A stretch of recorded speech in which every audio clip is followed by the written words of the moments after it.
She must have noticed a boarding pass, though she said nothing, at least not right away. Her silence was deafening, but her eyes betrayed her, lingering cautiously on the drawer where it rested. It was as if she could unsee what she glimpsed, but her stare was an admission in itself, even with her mouth sealed tight. From the shadowed corridor, I watched her stand motionless, like a statue carved from stone. Her fingertips hovered over the corner of the ticket, tentative and hesitant, as if it might slice through the fragile veil of denial.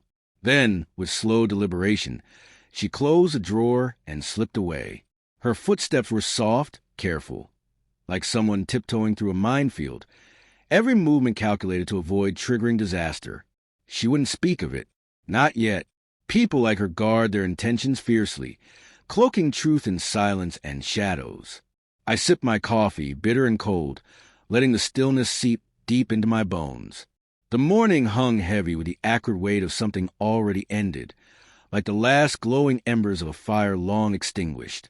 She moved through the house with a new kind of caution, a fragile tenderness, as if the creak of the floorboards might betray her secrets. It was as if she were still deciding. Should she confront what she'd seen, or bury it in silence a little longer? The family gathering from 3 days before echoed in my mind. Her brother's voice still lingered, thick with smugness, dripping with old grudges and quiet dominance. His words clung to the air, leaving a bitter residue long after they'd been spoken. Her silence cut sharper than any blade, icy and unyielding. "You've got 2 choices," she said. "Say you're sorry or leave. Not let's work through this. Not I understand your perspective. Just cold, unambiguous. You're the problem." So I bought the ticket, not as a threat, not as a gesture, simply as an answer.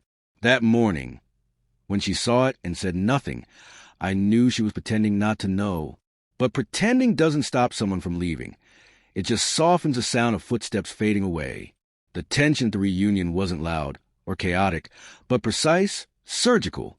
Her mother slipped in a quiet jab about loyalty and where it belonged. Her brother tossed a cruel remark like a knife. I answered with a measured chuckle, sharp and controlled. Then I asked him where he'd been last Christmas, when his wife was in labor, alone. The room froze. Wine glasses sparkled like shards of glass on the table. Her father coughed weakly, a feeble attempt to break the silence. Her sister stared at her plate, and then at my wife. She didn't defend me, not once. Later, in private, I asked why. "You humiliated them," she said. I waited for more, for an explanation, an acknowledgement of my side, for her to see the cracks beneath the surface. But no words came, just her cold ultimatum, apologize or go. No one questioned her family's cruelty, only mine. That was when I realized I had married her mask, not the person beneath. The next day, I stopped chasing hidden truths and started noticing the cracks, the subtle giveaways, the tells. I never touched her phone, but I watched how she set it down, screen hidden, pressed face down against the table. I didn't read her texts, but I saw her flinch every time one arrived. She locked her car doors even in our garage.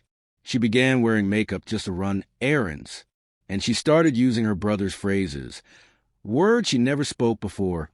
Appearances protect you. Keep things clean. Not everyone needs the whole story. I held my silence. I bought a disposable phone with cash and hid it in the shed beneath a loose board, tucked behind rusted paint cans. I set up cameras, one above the back driveway, another in the hallway. Patterns emerged. Her calls always ended just before she stepped inside. And after each, she smiled, too bright, too late. Then I spotted a suspicious charge on the bank statement. A hotel 20 minutes away, booked mid-afternoon on a Tuesday. 4 days later, another charge at the same place, same time. I printed the statements, folded them into an envelope, and slipped it into her car's glove compartment. She never mentioned it, just moved the envelope to the trunk. The final blow wasn't mine, it was hers. She left her email open on the kitchen tablet. The sender's name was unfamiliar, but the words were unmistakable. "Can't get you out of my head. That moment by the pool. I wish you'd stayed longer." She didn't know I saw it. I felt no anger, no sorrow, just a sharp clarity, like a camera lens snapping perfectly into focus. I forwarded the email to myself, along with 3 others I found.